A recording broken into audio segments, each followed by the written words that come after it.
just a bloke in a bar. What is up, ladies and gentlemen? Welcome to Packer Up Boys. Sandor's not with us this week, but he'll be back next week. And do not forget, join the Bloke Club. When I say there's no strings attached, literally anyone can join. You just go to www.bloke.club, you sign up, and you automatically go in the draw to win a Mazda BT50 thanks to Luke Camilleri. Go to LDC_01. Give him a follow. If you want a car, he's the man to speak to. Matter of fact, so he's the one that's provided this car for the Bloke Club. That all you do is you sign up for free and you go automatically in the draw. But Aspley Mazda are having their biggest sale event of the year this weekend. That's right. All cars are priced to clear. Aspley Mazda have their biggest sale of the year tomorrow. 4 massive deals on top of already reduced pricing. If you can see it, you can buy it. Everything must go. New, used, company, and demo, all must go. So that is currently, when you hear this, it'll be tomorrow. So Saturday, that's when that sale's going live at Aspley Mazda. If you're looking for a car, go in there. Make sure to mention Bloke sent you in there. They're having their biggest sale of the year, and it's all thanks to Luke Camilleri, who provided us the Mazda BT50. And all you literally free to enter. Go to bloke.club. And on top of all that, soon, very soon, each month we give away prizes. So on the 4th month, it's a car, but we're giving away prizes up to that point and past that point. Every single month, we give away prizes, and it's totally free to enter. The first month is $2,000 cash. As I said, no strings attached. Anyone can join. We've had thousands and thousands of people already join. So make sure to get involved, because there's other cool stuff like, for example, at the moment, if you go to the Bloke Club, you just hit the link, there's 40% off store-wide and Musashi. 40% off store-wide and Musashi. Then you've got things like the Footy Bro discount. That's right, 15% off Footy Bro trainers. What are Footy Bro trainers? They're these footy balls, NRL balls, that the edges has been like, they're not pointed. And so what that means is you've got half a ball that you're used to passing. You can pass it into a wall. It'll come directly back to your hand instead of bouncing off and going crazy. And so if you're by yourself, you can solo train. That's Footy Bro. 15% off that. You've got 20% off Grumpy if you're a part of the Bloke Club. That's right. 20% off any purchase at Grumpy if you're a part of the Bloke Club. You've got 15% off Bloke clothes. And we're going to just keep building and building and building it out and giving you discounts on a bunch of things. So you join up free, you get discounts on all these cool different stores, and each month we give away prizes, with one huge prize at the 4th month being a Mazda BT50. Get around it, takes you 2 seconds, and we want to build this out. So eventually we have this huge community, and every day we're giving crazy prices away. Because if we have this huge community, when we go to these big companies, we can say, here's this huge audience. Yes, so it's the typical, not typical, but it's standard math really. If you can sell to a large audience, you can give discounts to it because you're selling en masse. So we want to make the community huge, and we want to give prizes away doing it. Go to the Bloke Club, join up. Matty, how you been, mate?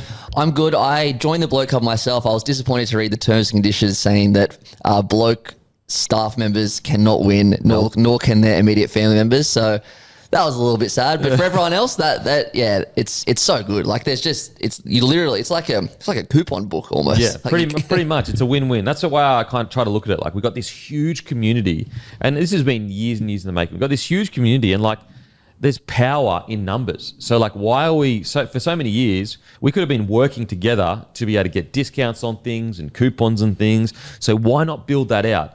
We get to build the huge community. We have the Bloke Club, and then the audience gets the discounts. And the thing is, it's totally free. So it's just like no one loses. Like, literally no one loses. So anyway, join the Bloke Club. Make sure to like and subscribe, guys. This has been helping us. Like, it makes me mad now that I wasn't saying this from the start. Imagine how much bigger we would be if we said it from the start. Anyway, hit that like button, subscribe, go to Spotify, leave a comment. As you guys know, on YouTube now, we've been really interactive with all the comments there. I'm going to get to Spotify today and make sure the comment to you is there. And make sure to hit that follow button on Spotify and YouTube as well. We're now at 52,000 subscribers on YouTube. That's all thanks to you guys. So it takes 2 seconds, and it really does help. Mate, how you been? What's been going on in Matty's world? I am kind of slowly going back into the routine-led life that the rugby league calendar gives you. So, I went to the pub last night to watch the footy, which was great. Grand final rematch. Going down the coast today for a friend's birthday, and we'll just sprawl along the beach when the footy's not on, and then watch the footy. Like, it's just the best. I love revolving my weekend around rugby league. Yeah. It's my favourite thing to do. Sweet. What's been bugging you? What's been going on in your life? Give us a topic that people can be interested in. What's been bugging me? Not even bugging you, but so in a podcast you talk about, for example, I've been watching this show. Let's talk about that show. Or this person cut me off on the road on the way to training. So what's a big topic in your life? I see what you're doing. I actually just finished The Sopranos. Have you ever watched The Sopranos? No, I haven't watched The Sopranos. Wow, that's actually a surprise. Man, so I've watched The Sopranos, and you know how like you do all your video game stuff, and then you go onto the internet and there's like all these subworlds of just, and that's what I've done with Sopranos because I loved it so much. Because I got recommended to watch it by my friend. I bet you the community is huge around Sopranos. There's theories in that. Oh, it's gigantic, and like as soon as it ended, because the ending's mind blowing, right? Yeah. Don't say anything. I know it's on me because it's been so long, but eventually I'm going to get around to it. Yeah, and also it's such a timeless show that there's people listening that haven't watched it that will watch it. So whatever. But the ending is so like unique and crazy that the first thing I did was went on Reddit, tried to see theories, tried to see what happened, like blah, blah, blah. And now I'm just, talk about algorithm check. My algorithm is all Sopranos memes. No way. It's like completely flipped on its head. It's such a good show, and this is a bit psycho, but it's such a good show that when there was like 10 episodes left, I started watching the start again. So like if there was, because like I just wanted to like get a little refresh. So if there was like 5 episodes left, I'd watch like episode 1, or sorry, 10. I'd watch episode 1, and I'd like alternate just to kind of like delay the ending. Yeah. But how many seasons are there? I think there's 6, but the 6th is kind of split into 2. So there's 7 basically. Yeah. So you watched 7 seasons. How long did it take you? Oh, pretty quick. Like I started watching it this year, probably like 6 weeks or something. Wow. Yeah. Is it the greatest series of all time? Well, I've always thought Breaking Bad is pretty good. Yep. And Walter White, like the whole character arc. You know what's weird? You know what's crazy? Is I bounce off Breaking Bad. I've never seen it. I've tried to. Really? My missus is like fully tried to get me into it. I've gotten to season 2. I just bounce off it. I don't know what it is. And I know, let me be extremely clear. I know I'm the problem. I know I'm the problem. So I'm not pretending like, oh, Breaking Bad sucks. No, I know that my taste is wrong in this because it's a classic. It's a classic. Oh, it's great. But I bounced off it. Wow, that's really interesting. Well, I compare it to Breaking Bad because I know these websites mean fuck all, but like you go on a website, you're like best characters all time. It's always Walter White number 1. It's always either Game of Thrones or Breaking Bad number 1 for shows in general. But like Tony Soprano as a character, it's just the show was so far before its time as well because like it's all surrounded. It's about the mafia, but it's also about how he's like it's the opening scene is him in a counselor's office, and it was made in 2000. So like if it was made today, you can't be like whatever. It's just so ahead of its time, and just it's like it was like the original. Well, this is what Reddit told me. It's like the original anti-hero that's like in TV that just went fully mainstream that people fell in love with the bad guy. Oh, so good. You should watch it. There you go. Sopranos, eh? Yeah. So what's better, Breaking Bad or Sopranos? I like Sopranos better. Like that's just my show. Like, let us know in the comments section. Is Matty crazy? Is Breaking Bad better than Sopranos or Sopranos better than Breaking Bad? Yeah, I guess they're so different. But I do love, like my favorite like show, I guess, is Power and like all the, what do you call it? Spin-offs, I guess, that come through. I love like just those New York crime shows. So it's just my weird taste. Though, it's like I've heard Power like doesn't hold a candle to something like Sopranos. I've heard Power can be a bit cheesy at times. It definitely, and Sopranos is probably better than Power. I just I don't want to have the recency bias of it's the best show ever. Yep. Sopranos is definitely better. Yeah. But I don't know. I just like Power. Maybe because I don't know. There's something just about New York. And 50 Cent produces it. I don't know. Would you live in New York if you could? I used to say that, yeah. Really? I used to, but why is that? I just don't love the way America's gone at the moment. Yep. Yeah, it's kind of the fall of the US, I guess. But yeah. But why did you want to live in New York? I don't know. It just like all the movies, like Home Alone 2. There's just something about New York, and I've been there a bunch of times. I was there on New Year's Eve. Going 2019, 2020, top of Times Square, rooftop bar, just elite. Like I loved it. But that was like, COVID was just starting then. And then COVID, I think COVID was the start of when America kind of started going down. And ever since then, it's kind of just like, I don't know if I really want to go back to America. And I'd rather go to Europe now anyway. Mate, Europe is the best. Europe is the I best. love Europe so much. Okay, so The Sopranos, eh? The Sopranos. What do you know? Speaking of TV shows, I tell you right now, there is a TV show that you must watch, and it is Adolescence. And listen, you're still going to like it if you're not a parent. Yep. But if you are a parent, you need to watch Adolescence. And what I love about it, it's not patronizing. It doesn't give you answers. Don't get me wrong. You're going to read on the internet certain people that are going to be like, yeah, it's about, how shit men are and all that kind of stuff. It is not that at all. It is a very complex topic that they're talking about all the moving parts that could go into something going horribly wrong. It is an incredible show. One of the most heartbreaking shows I've ever watched in my entire life. Like, very rarely do I get moved to... I mean, I've never cried in my life because I'm a man. I don't cry. But I felt my eyes moistening, and I said, what is this feeling? I said, what's going on here? My eyes, there's liquid coming out of it. Like, what's going on? Yeah. It is truly one of the most heartbreaking... It's under crime drama. It's not. It's a horror film. As a parent, it is a horror film. And the way it's done, it's all done in one shot. So an hour-long episode is literally done in one shot. And they don't just... There's one episode where it's in just one room. But actually, no, it's not actually. They go out of the room. But all the other episodes, it is one shot. But they, travel across town. So think about... When I say one shot, think about this. Everyone has to be on cue for an entire hour. You can't stop and look at scripts. You can't stop and redo shoots. You literally are walking around, and the whole hour-long episode... And it doesn't just stay on one person. Sometimes it'll switch person. So, as someone's coming past the main actor in a hallway, the camera will switch to the other person that's walking past them, and then the episode's on them for the rest of the episode. It is an absolute masterpiece of a show, and I actually think it should be prerequisite watching for any parent. Wow. Any parent is that powerful. Just back on the camera thing, is it only one camera? Yeah, one shot, one camera. When I say one shot, I mean it starts like that as a camera, wow. and that camera follows whatever happens around. And I'm not going to spoil one of the really crazy shots that they do, but Adolescent, it is incredible. And when I always talk about, you never want to watch something that's heavy-handed with its messaging, where it's trying to patronize to you to say, I've got the answers and you better stop doing what you do, what you're doing, and you're wrong. I hate shows like that. They're so cringe. What I love about this is it presents the problem that we're facing, and that it is the internet with young kids. That's the problem. And it is a true problem for children today, is the internet and all what they're exposed to and everything.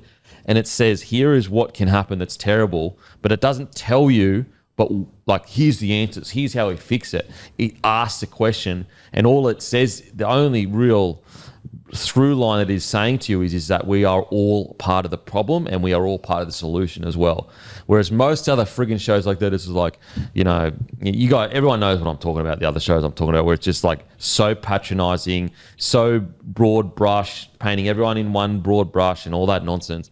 And this show is truly magical, and it's devastating. So don't blame me when you message me going, Kempy, I am heartbroken right now. I am absolutely devastated. It's that good of a show. What's it like? I obviously the one camera shot and all that, and the messaging, but what's it actually about, I guess? It's about a 13-year-old boy. I don't even want to, okay. even though you get the answer about what it's about in the first 10 minutes, it immediately starts, I don't even want to give you the premise, because if I give you the premise, you're automatically going to start assuming, okay, 13-year-old does this. Okay, I know. No, just go in and watch I'll it. Give it a watch. You will be.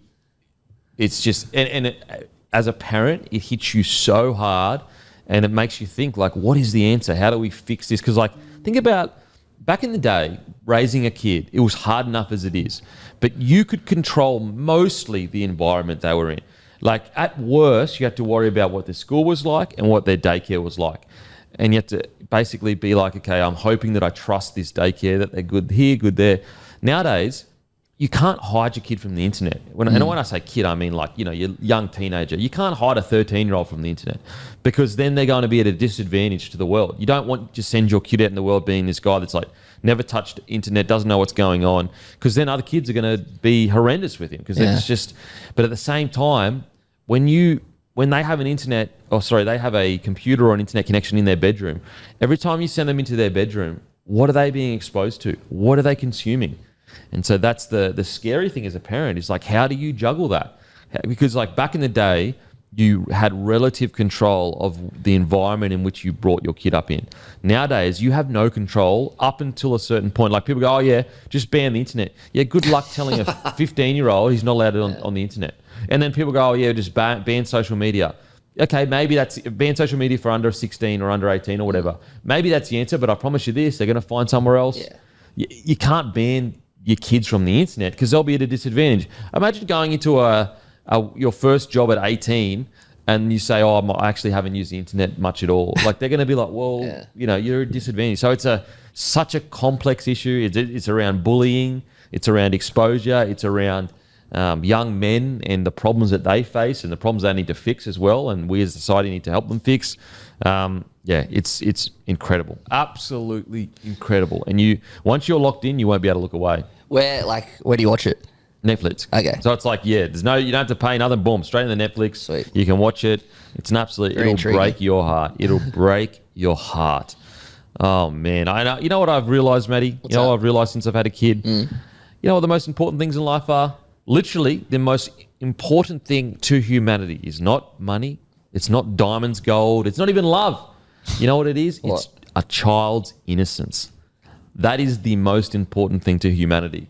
Because like once you have a kid, and I know I sound like the guy that's like, oh, until you have a kid, you're not going to understand. But once you see the innocence of a child, you realize that is the most precious thing that we have. That's the most precious thing we have. And so, yeah, it is crazy. Anyway, who gives a shit? Okay. I know just people are going, listen, I just want to hear you talk about rugby league. All right, guys, all right, I'll get into it. Storm defeat Penrith 30-24. It's one of those matches where Bellamy's walking out more pissed than Ivan Cleary is, that's for sure. Ivan Cleary's walking out going, wow. Matter of fact, I reckon, and look, he's such a competitor. I tell you what, if you want to know how much of a competitor Ivan Cleary is, I'll show you how much of a competitor Ivan Cleary is. 8 minutes to go. They are down 24-20. This is a bloke that's been in 5 grand finals. He's just won 4 premierships. And also, the external noise is everyone is saying Penrith can start slow. It's only natural that they will start slow. So he's 4 points down. And he would probably, most coaches, 99.9% of coaches in the history of the game would be probably sitting there going, 8 minutes to go, we're 4 points down against the premiership favourites. And we have had Nathan Cleary go off. We came in here a bit understrength.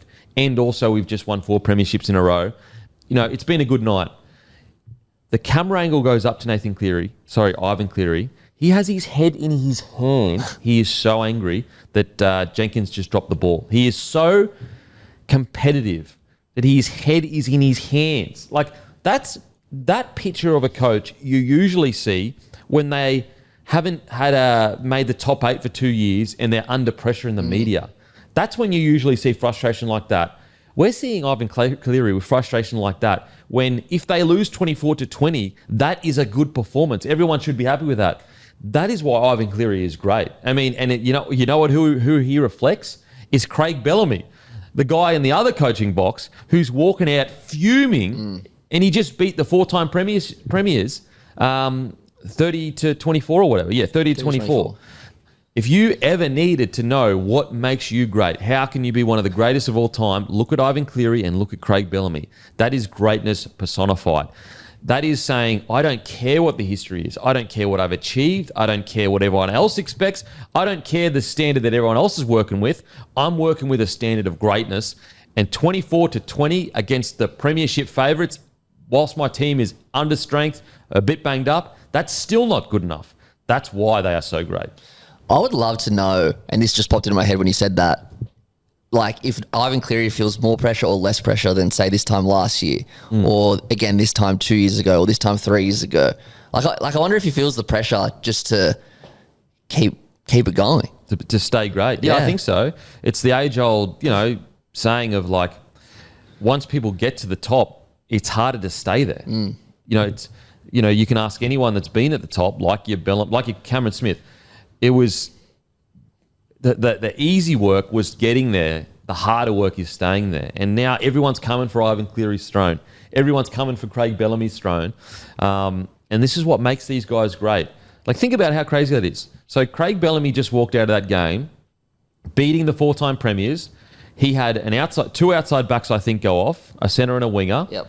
So he had reasons to be like, okay, you know what? That's why we leaked some tries on the edges. So he could look for reasons to go, we still beat the 4-time premiers. They played pretty well. And yet he's walking into a press conference pissed. Yeah. And again, that is a sign. This is why these guys are great. They do not work on other people's expectations. They work on their own standards, and those standards get reset every single year. And you know what it's not? It's not even standards. It's principles. It's standards that are there, principles that are there regardless of results. You could even say Ivan Cleary next week could go out and beat a lower tier side by 13 plus, but they play scrappy. Ivan Cleary might walk into that press conference pissed off because the result is not, that is not important to them. It is my team meeting the standards and principles of what the jersey is expected of them? And that's what we looked on the weekend. Like Ivan Cleary, he was pissed with that drop ball. However, when he got into press conference, he was happy with the effort. He was happy because although that drop ball, you can see that picture and pissed, expecting, you got to be better than that. The overall performance of Penrith Panthers, Ivan Cleary can look at that and go, that was an outstanding performance considering all the troops that we had lost. I mean, this is what makes these guys so great. Like I look at Bellamy, I look at Ivan Cleary, and you just got to marvel at what they've managed to achieve over their careers. And that little microcosm and the reaction to the results is why. Like Craig Bellamy, sometimes they might have 2 quiet games. He'll be in a press conference going, if they don't pull their heads in, I'll find someone that will. So good. And look, I know that you could, I know people go, oh, well, he's got the luxury of being able to say that. But he created that luxury. Yeah, of course His hard work and results created the luxury of being able to say, I'll find someone else. And again, we've seen 2 sides where, yes, they have star players. They absolutely have star players. But you know who's the real star at both clubs? The system is the star. The system, they have a star system with star players in it. I mean, the system is a star so much that Nathan Cleary goes off the field. He's not coming back. Guess who steps in at first receiver for the most sets after that, directly after that, for the next 10 minutes? Isaiah Yeo. We're talking about a bloke that in Origin comes off the bench essentially as a front rower. Yeah. So Nathan Cleary goes off. Isaiah Yeo has such footy smarts. He goes, listen, I reckon Cole's probably going to need 10 to 15 minutes to ease himself into the game and get confident about being the first receiver. Isaiah goes, as a leader, I'll help you. I'll get into first receiver for the first 10 or so minutes, and then I'll take a backward step and let you take over. They do exactly that. Their first try they score, Isaiah Yeo was first receiver for the whole set. Crazy. Like, that's insane. It's ridiculous. And that's when you know the system is the star, because he knows he just needs to... Is his ball playing as good as... it's good, but Jack Cole would have better ball playing. Well, he's a half, yeah. He's a half. But the system is good. He just needs to do a bare minimum, get to certain points on the field, and that just proves why Isaiah Yeo is great. It proves why the system is great at Penrith, why the system is great at Craig Bellamy. I mean, last year they lost Munster. Wishart stepped in. They didn't miss a beat. Just such a good game. And yeah, okay, you could be critical of the Storm. You could be. And you could sit there and go, the Storm should have been better and they could have beaten by more. However, like the Penrith Panthers, we're talking about the 4-time premiers. Yes, they were missing Edwards. I get it. But like they've proven before, without certain players, without specific players, they can still get the job done. So, yep, Storm, they could have played a bit better. They still got the win. And I think we saw evidence that they are still the 2 best sides in the competition. I think there's no doubt they're the best 2 sides. I thoroughly enjoyed the 80 minutes yesterday, and I'm with you. I thought that. Sorry, I'm more. I guess like what the coach's reaction was is kind of the reflection that I had, is that even though Storm actually won by 6, Penrith, like they were down by 12 and Cleary went off. I thought they were going to get down by 14. Down by 14. There you go. I thought, wow, this is 13 plus job right here. They're already up by 13.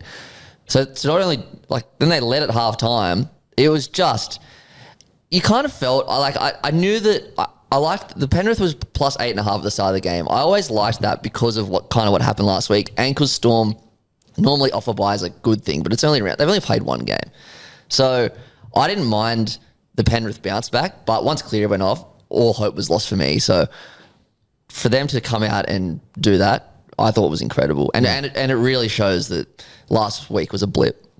Yeah, absolutely. Maybe they were looking towards the Melbourne Storm game potentially. As I said, I'm pretty sure, could you check, but I'm pretty sure by the end of the game, Storm had lost Meaney and someone else. They lost two outside. Grant Anderson. Grant Anderson. So I get it. That does throw a spanner in the works. So it wasn't just Penrith that lost troops. I know Nathan Cleary in the key position is obviously a bigger deal, but I'm just saying. What I will say as well, Ivan Cleary's ability to fly under the radar as a great coach, because it baffles me, and I think he's finally starting to get the appreciation he deserves. But some of those set plays that they laid on the Melbourne Storm, like they did it in the grand final as well. The Penrith Panthers don't get enough. They always get credit for being this like really fit team, really grindy team, but they don't get enough credit for their video work on teams. Like that try off the scrum they scored. Oh, how good was that? Like that was identifying weaknesses in the Melbourne Storm system of defence off a scrum. Like that was purely off the Penrith Panthers watching a bunch of video and feeling like there's going to be space outside that A defender off the scrum. That's brilliant. But then you go and look at least two of the other tries.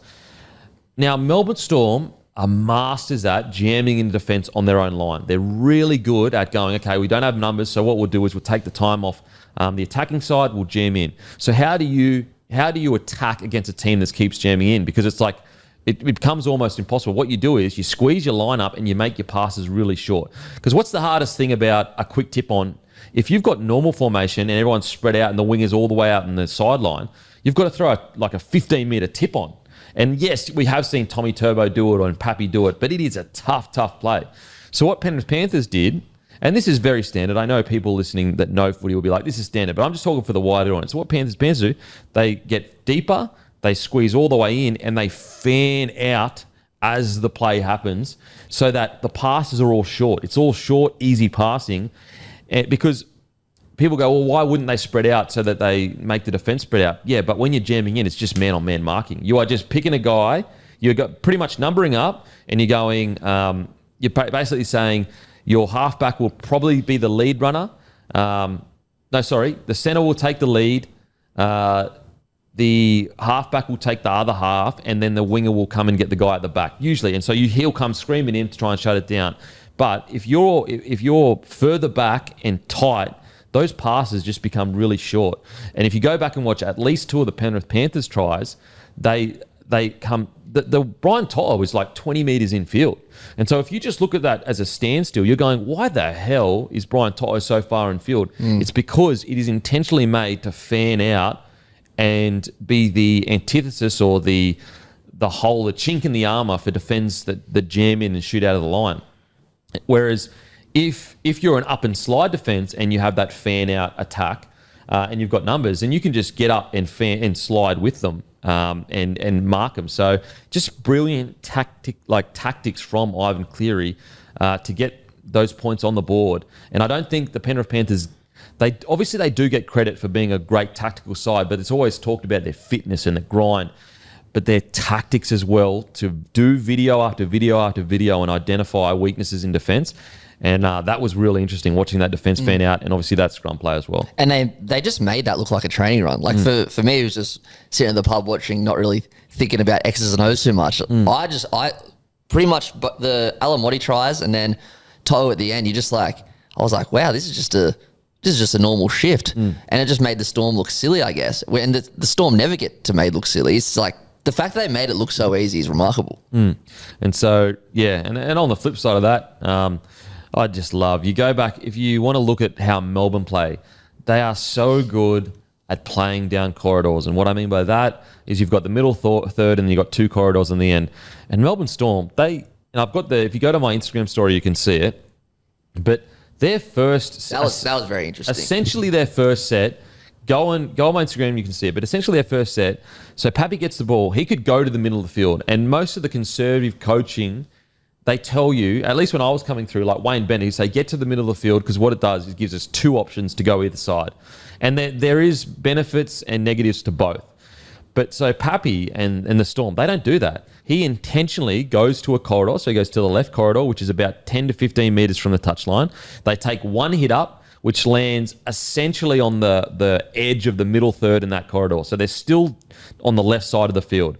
And the reason why, say, Howarth, if he was selfish, he could continue to skip across the field to get more meters for himself. But if he does that, he is every meter he skips across field is a meter he is taking away from his right side to attack the Panthers' left side. Because if you squeeze it up, let's say he got to the middle of the field, then the Panthers' defense has less meters they have to cover to defend. Whereas if you're doing a long shift, then obviously you've got to have more meters to either side of you as a defense. So anyway, Howarth gets to that point, and what do you know? They go straight to Hughes. Hughes hits Katoa. McLean, being the rookie, shoots up out of line. He misses his tackle. Then Katoa finds his front. They get a penalty. I'm pretty sure it was either Katoa or Anderson, sorry. I think it might have been Anderson, actually. So the other winger, they link up. He gets a penalty.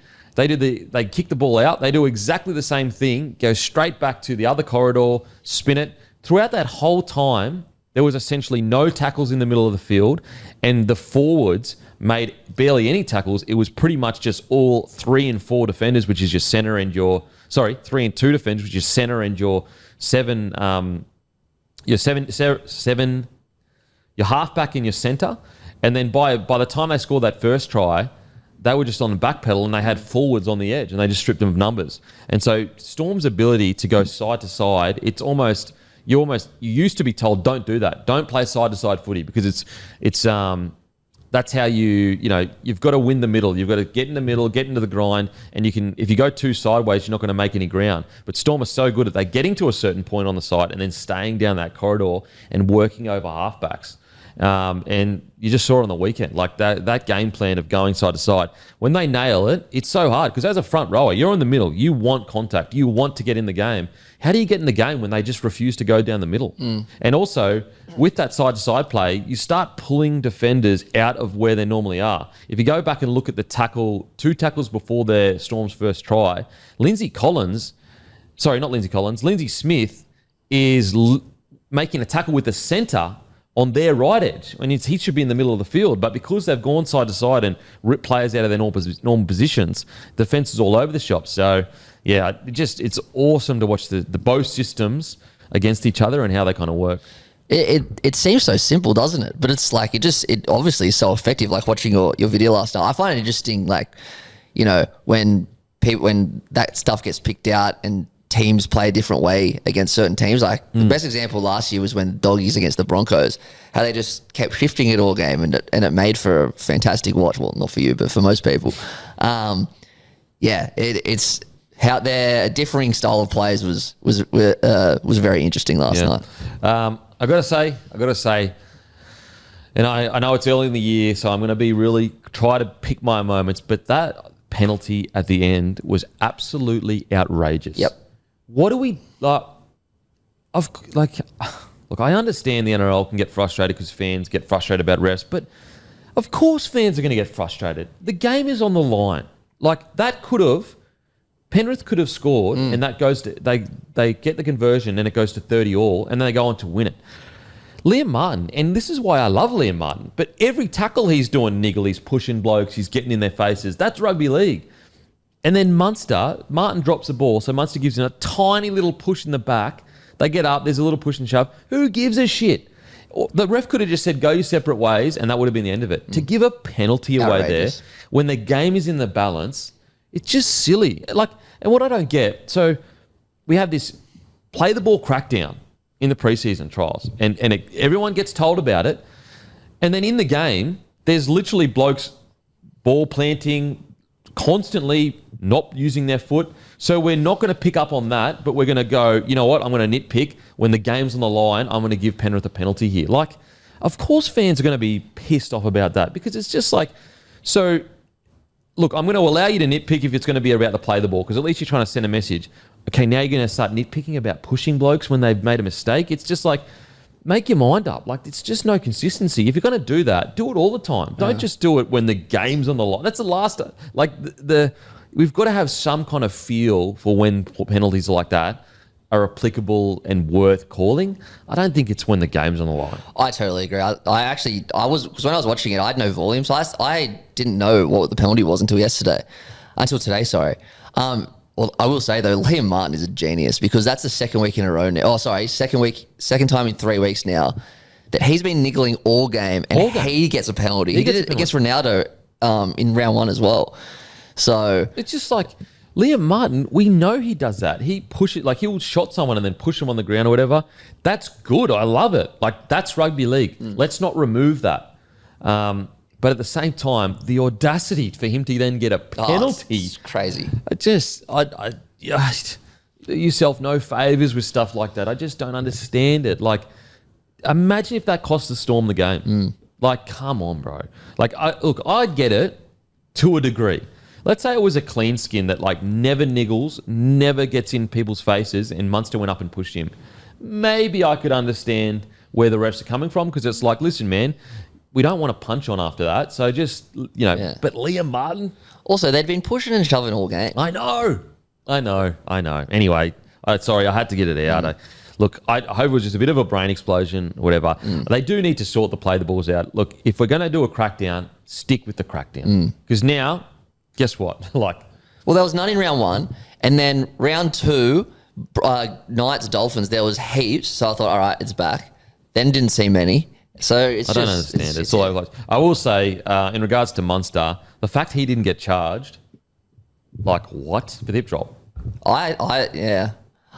You didn't think it was charged? Nah, because he was chasing him. Wow. Okay. Fair enough. So you don't think that was a hip drop? When I looked at it, when I saw the replays, I was worried that he was going to get suspended.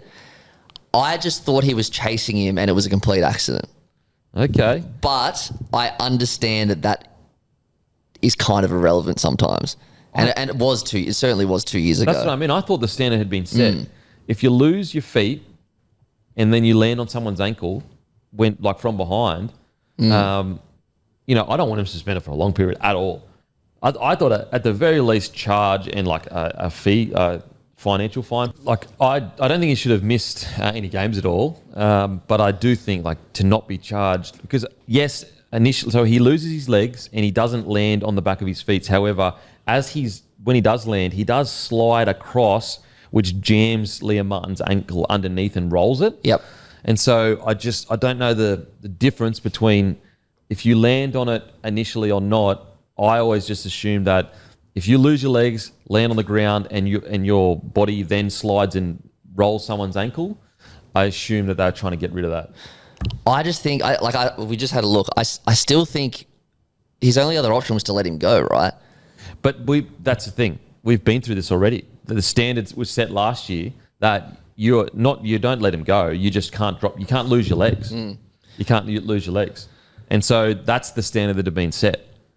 We'd been told that if you're chasing someone and you're behind them, you cannot drop your legs and swing your hips around.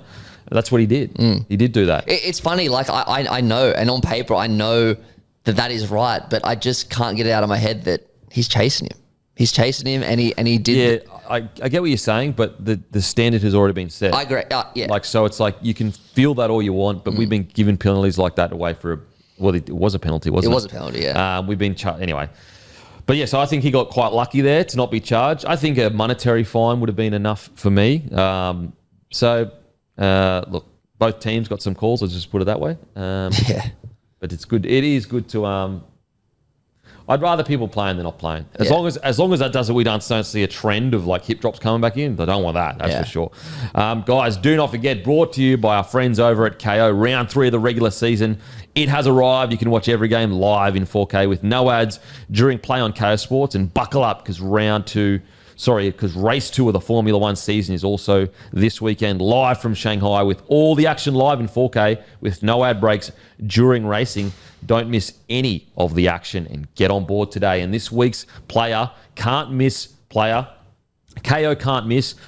Kalyn Ponga. If you want to go back and check it out, we spoke about it on Monday's show, but Kalyn Ponga was our KO can't miss player of the week. And that's why we call it the KO can't miss player, because KO, you can't miss it with all the sport they've got on. You do not want to miss it, guys. Some of the best programming in sport. I absolutely love it. And I'll tell you what, I've been into the Formula Un. So make sure to grab your KO subscription today because you can't miss it. Outside of that, I want to talk just quickly before we move on. Lindsay Smith. I was going to bring him up as well. Yeah, we've spoken a bit about... let me read Isaiah Yeo. So we spoke about Isaiah Yeo and the fact that he filled in for a halfback role for a lot of that game. But this is Isaiah Yeo's stats. And remember, he did a lot of ball playing as well. So add on that ball playing. So he played 80 minutes in the middle, 136 metres, 42 tackles, 0 misses, 0 errors with 2 offloads. Plus also was essentially playing ball player as well. But Lindsay Smith, for me, I thought he was good. I didn't know he was going to be bloody this good. He was phenomenal last night. He was everywhere. He has one of the best motors for a front row in the game. Oh, he could not get himself out of the action. Every time I looked up, he was doing something, Lindsay Smith. Just absolutely love watching him play. Because he's got one of the biggest roles to fill in the NRL right now, and that's James Fisher-Harris. So, wow. Yeah, he was great. He was great. Brian To'o, absolutely phenomenal. Brian To'o back to his best. What about that second try? Oh, my Poor God. Pat. He headbutted a hole straight through his chest. Crazy. In regards to, it's interesting because they won, but I actually felt like there was more individual standouts for Penrith. I will say, geez, it is good to see Pappy back flying at his best. Yeah. He is special. Oh, I got worried when he clutched his ankle yesterday. Yep. I think that's just, I swear I spoke about it earlier, but it's like Super Saiyan. His hair is getting blonder by the day. He actually is. With every game that he plays good, his hair gets blonder and brighter, and if he plays poorly, it gets darker. Far out. If by the end he gets to the season and it's flaming white, he's had a good season. If it's dark brown, he's had a shocker. So look, Howarth once again, doesn't he just...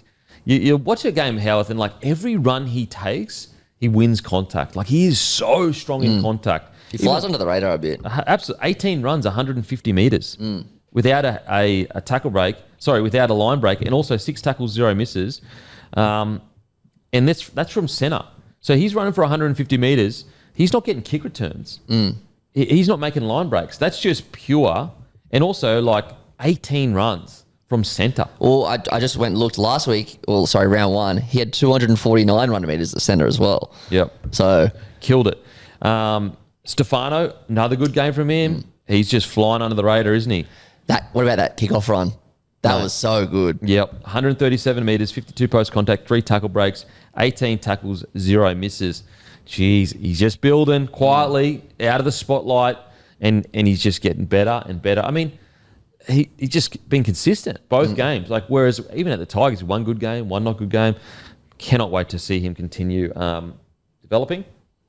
Don't forget, guys, grab some Grumpy Coffee. As I said, if you're a part of the Bloke Club, you get 20% off. Grab some Grumpy Coffee. It's beautiful, guys. I know. If you drink coffee and you've been umming and ahhing, you're on the fence, you're sitting there going, I don't know. I'll give it a try next week or whatever. Head to grumpycoffee.com.au. You will not be disappointed. You will. Guarantee. I'll tell you what, if you are disappointed, let us know and we'll sort you out. Because our coffee, I'm that confident in it. We've got everyday blend. We've got the very grumpy blend. Absolutely beautiful. So grumpycoffee.com.au, we've got pods, we've got ground, we've got whole bean, we've got it all. Make sure to head there. Just quickly, actually, you know what I am excited for? We actually did a survey, and I might speak more about it on Monday's show. We did a survey last year, and like we wanted to get feedback on what we can improve on. And the one area that I feel like we always needed to improve on, that, you know, it's probably we're not perfect, but the biggest weakness we have, I reckon, is when there's a big story and we can only speculate, like, because we're not like journalists and that. We don't have the insight. We don't have the connections to call the right people. And whereas obviously journos, they call the right people, whatever.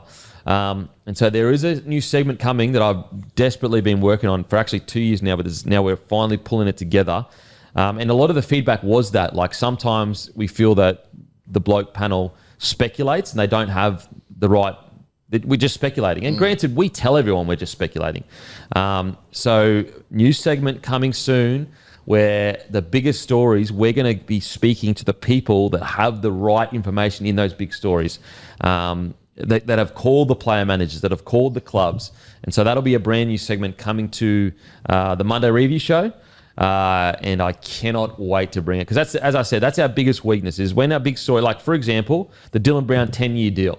when that drops, all we can do is speculate as to how did it all come together? What's the inside word? What did the manager say? What did Dill say? What did Peter Parr from the Knights say? Whereas if we can create a segment where we get in contact with people that are in the know of that story, imagine how cool it would be to know how it all come together. And that's just one example of a really big story where normally we're just up there speculating about how it all came together. Whereas we're going to change that with this new segment where we're going to get, whether it's, the inside word of like what actually is happening in the biggest story each week. So each week it'll be a segment on the biggest story, and we want to try to basically get as much information from the sources as we can. Anyway, on to the next segment. Menu log, don't forget, Pirate. Use code PIRATE for free delivery this week. Minimum spend is $30. Also, don't forget, use code DMP for 10% off at begoodhealth.com.au. If you pair the DMP code with a subscription, you get 20% off.